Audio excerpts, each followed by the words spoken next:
The chief executive will make an introductory speech, and then he will receive questions. Please ask no more than 2 questions each time. Good morning.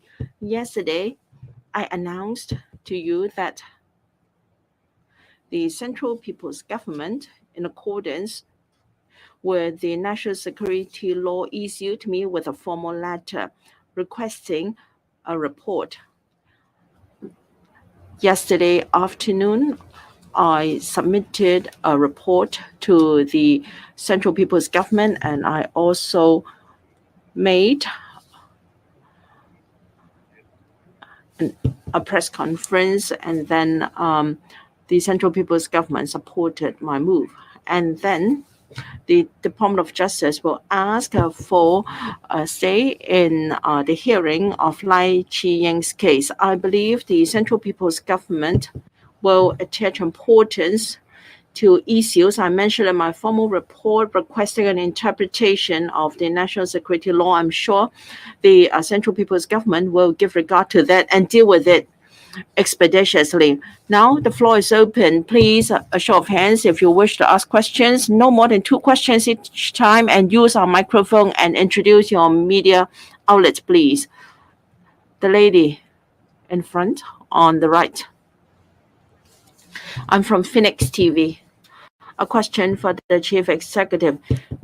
Last evening, you submitted a report to the CPG. I'd like to know whether you have received any reply or communication, and pending the interpretation, if there are related cases on trial, what will be your response? And what about overseas lawyers with qualifications in Hong Kong? Will they be allowed to stand in similar trials? Well, I submitted a report on the request of the formal letter from the CPG. I understand that the CPG has already received it, and it will deal with it expeditiously. I feel the high importance attached to it by the CPG. As regards interpretation of the national security law, let me stress once again that this time round we have to answer a question that is based on the legislative intent and objective of the national security law. Can an overseas solicitor or barrister who is not qualified to practice generally in Hong Kong participate by any means in the handling of work in cases concerning offences endangering national security?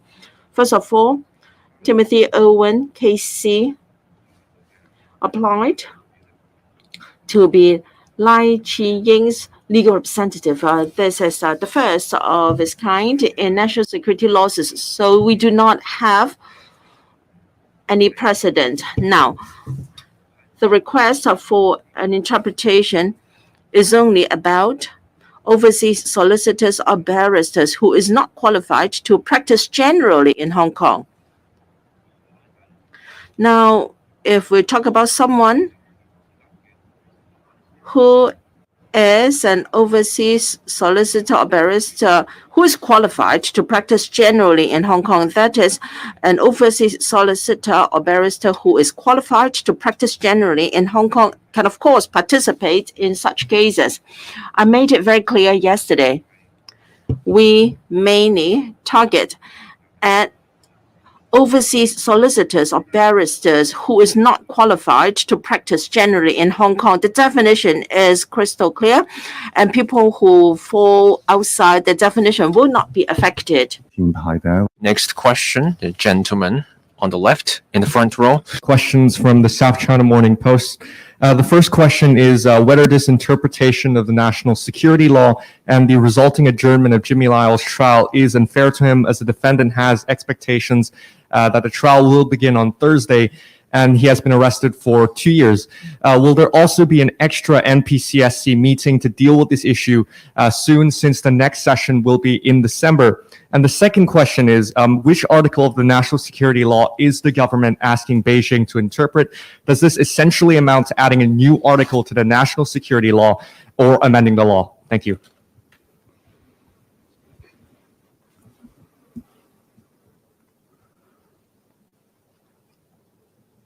I have made the request in my report to the Central People's Government for interpretation of the Hong Kong national security law to address the question I have already explained. It will be up to the National People's Congress Standing Committee to decide how to go about it. There are procedures, as far as I know, about meetings to be conducted by the NPCSC. This is a matter for the NPCSC. How eventually, as a result of my request, the interpretation will be made, of course, is the prerogative and the absolute authority of the NPCSC. At the present moment, I'm only requesting for an interpretation of the law to address my question. How eventually that interpretation will be a decision by the NPCSC. I will leave it to the decision of the NPCSC. Due to time constraint, we will take one more question. On the left, the lady at the back. I'm from TVB. Just then you mentioned the report submitted to the Central People's Government. How long will it take? Now for Jimmy Lai's case, does that mean that the trial will not start on Thursday? How long will the adjournment be? Do we have to wait till the interpretation from the NPCSC? Now the Hong Kong and Macau Affairs Office said that the court disregarded the national security law by treating the case in line with other general cases. Does that amount to pressure on the courts? Would there be reforms to the court system? The CPG, for the matter to be submitted for consideration of interpretation by the NP. 對唔住啊，我用返中文答你。I will switch to Chinese now.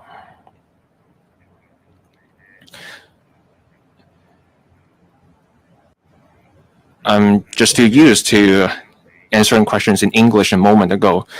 So now we'll switch to Chinese. Now, in my report submitted to the Central People's Government, I laid out the facts of the case. The Central People's Government is aware of the development of the case as well as the trial date.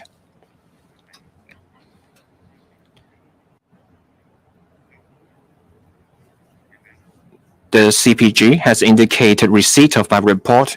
I believe the CPG will attach importance to the matter and handle it expeditiously. I believe the Central People's Government will deal with the matter and arrive at a decision as quickly as possible.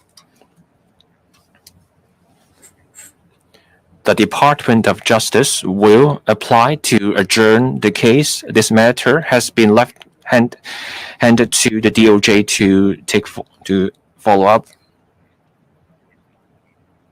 Now, if the Central People's Government accepts my recommendation and the NPCSC issues an interpretation, the most appropriate way forward is for the NPCSC to issue an interpretation, and the case is handled accordingly. This is the approach that is in the best interest of this case and our legal system.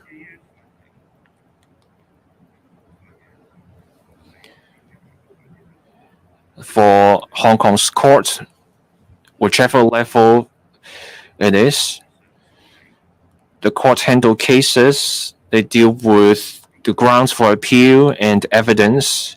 They go by Hong Kong's legal principles and norms. I respect the way our courts handle our cases, but as the chief executive and the chairperson of the Committee for Safeguarding National Security,